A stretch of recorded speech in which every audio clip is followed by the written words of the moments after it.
नमस्कार बच्चों, आपके अपने YouTube चैनल संस्कृत ज्ञान धारा में आपका स्वागत है। कल हमने मेघदूतम की सामान्य जानकारी के बारे में जाना था। आज हम मेघदूत का कथानक जानेंगे कि कहानी क्या है। कहानी जानेंगे।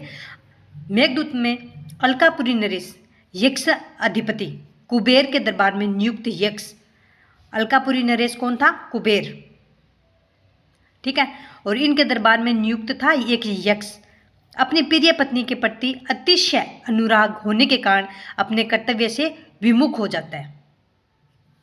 वो अपनी पत्नी से बहुत ज़्यादा प्यार करता है और तो कुछ काम करने में वो थोड़ा बहुत लेट हो गया और कर्तव्य विमुख हो जाता है, जिससे क्रुद्ध होकर कुबेर द्वारा 1 वर्ष के लिए उसे अलकापुरी से निष्कासित कर दिया।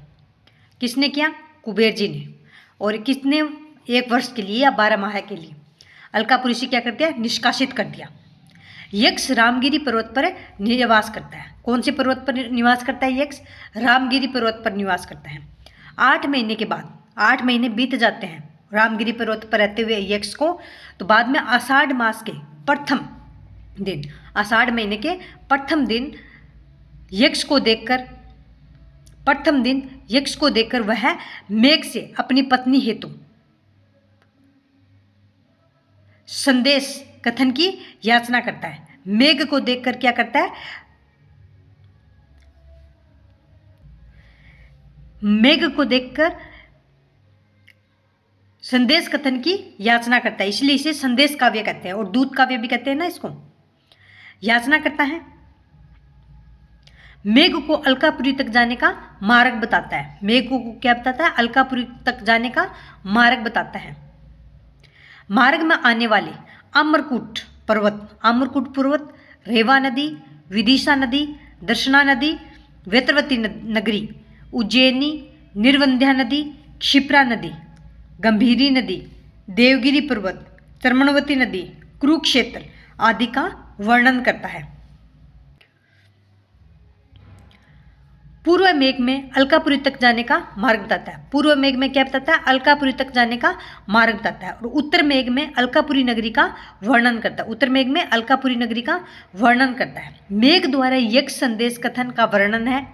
अलकापुरी के सुंदर वर्ण के साथ साथ यक्ष मेघ से कहता है कि कुबेर महल के उत्तर में, कहाँ पे? कुबेर महल के उत्तर में मंदार वृक्ष के पास उसका घर है, मेरा घर है, जिसमें मेरी पत्नी पुष्प गिनकर दिन काट रही है। उसे कहना कि 4 माह शेष बचे। 8 माह तो बीत गए, 4 माह शेष बचे हैं।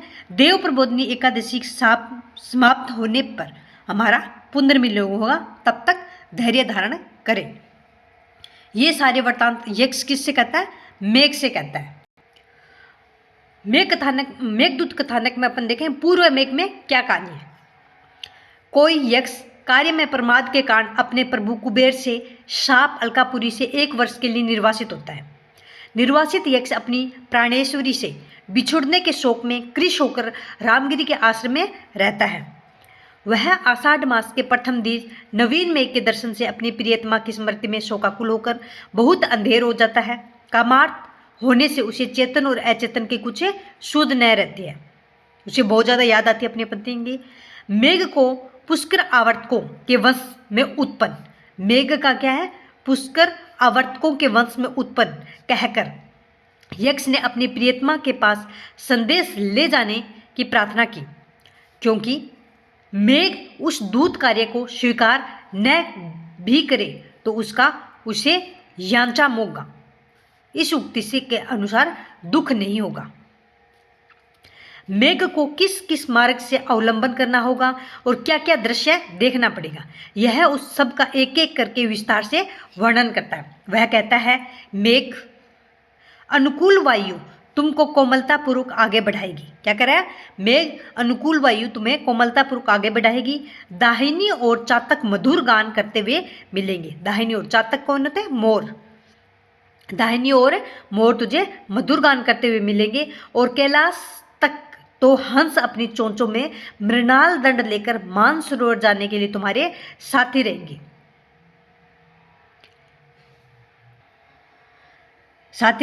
मार्ग में जब कभी थक जाओ तो पर्वत शिखरों पर विश्राम कर लेना। क्षीण हो जाने पर नदियों के जल पी लेना। अमरकूट पर्वत कृतज्ञ होकर तुमको सिर में धारण कर लेगा, क्योंकि तुम उसकी दिवाग्नि को बुझा दोगे। प्रत्येक पर्वत मधुर मधुर गान से तुम्हारा स्वागत करेंगे, किंतु तुम जाने की शीघ्रता करना। विदिशा का राजधानी में जाकर वेत्रवती नदी का जल पी लेना। विदिशा की राजधानी में वेत्रवती का जाकर जल पी लेना। उत्तर की ओर जाने पथ टेढ़ा अवश्य होगा। उत्तर की ओर जाने के लिए क्या होगा?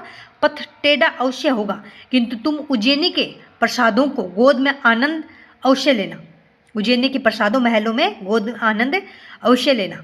वहाँ महाकाल शिव की पूजा के समय अपने गर्जन से ढोल का स्वर निकालना। एक रात तुम उस नगरी की किसी ऊंची छत पर बिता लेना। मार्ग में गंभीरी नदी का जल पी लेना। पश्चात वहीं देर न करने लगना, कि तुम वहाँ देर मत करने लगना। वहाँ अपने गजन से कार्तिकेय के मोर को नचा लेना। गर्जन से कार्तिकेय के मोर को क्या? नचा लेना। आगे उड़ने पर रतिदेव के यश के रूप में बहने वाली चर्मणवती नदी का जल पीते समय तुम्हारा मुक्ताहार से इंद्र नीलमणि की भांति प्रतीत होंगे। वहां पर 10 पुर होते हुए तुम ब्रह्मवर्त देश में कुरुक्षेत्र पहुंचना। ब्रह्मवर्त देश के कुरुक्षेत्र करना। ब्रह्मवर्त किसे कहते हैं? हरियाणा को कहते हैं ना, वर्तमान हरियाणा है। और इसके देश के कुरुक्षेत्र में पहुंचना, हरियाणा का डिस्ट्रिक्ट का कुरुक्षेत्र। वहां सरस्वती का जल पी लेना, पर तुम्हारी आंतरिक शुद्धि हो जाए।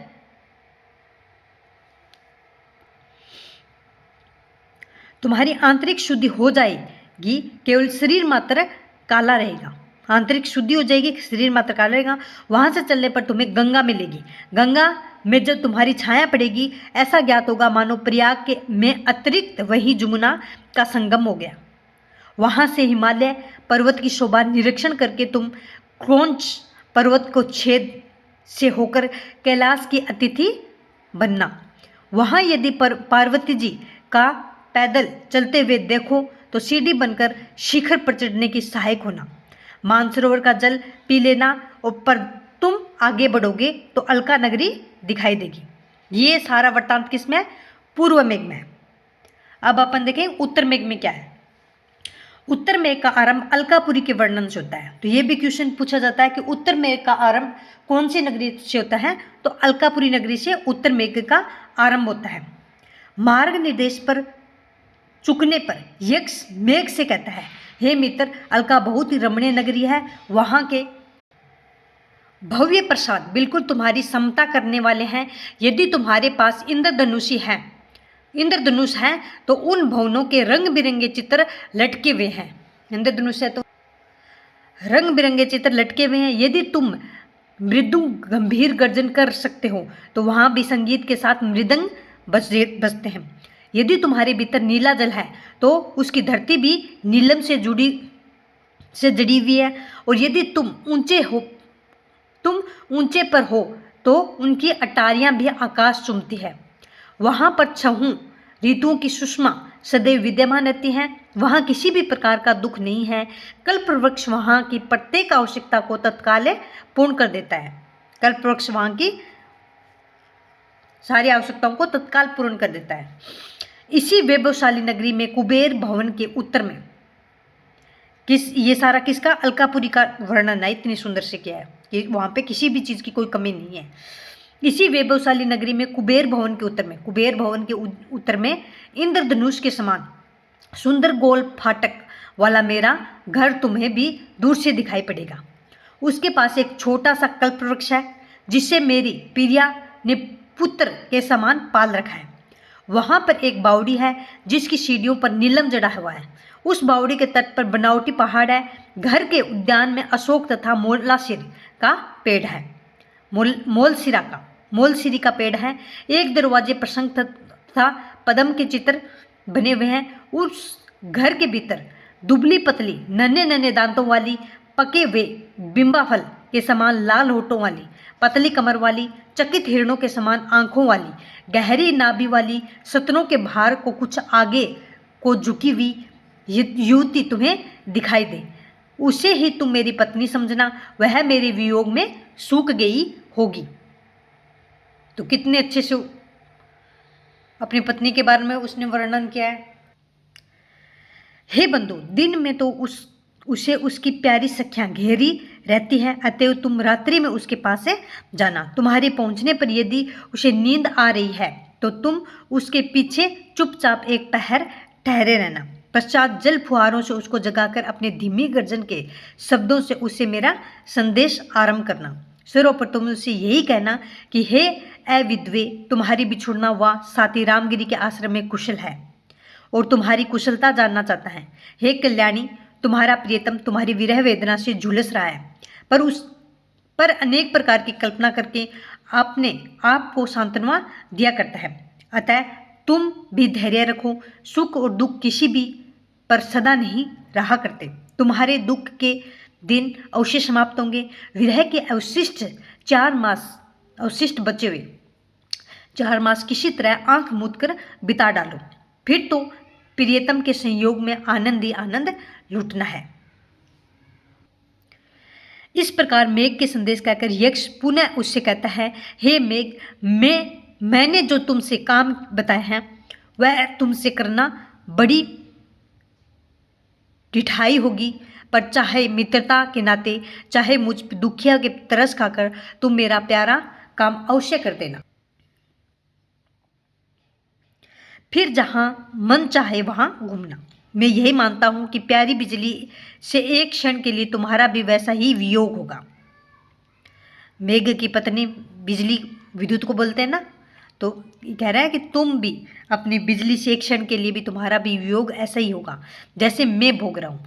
यक्ष की बातें सुनकर मेघ अलकापुरी पहुंच जाता है और यक्ष को प्रिया से वहाँ वह प्यार भरा संदेश सुना देता है और अपने प्रीतम की कुशल समाचार पाकर यक्षिणी फूली नहीं समाती है।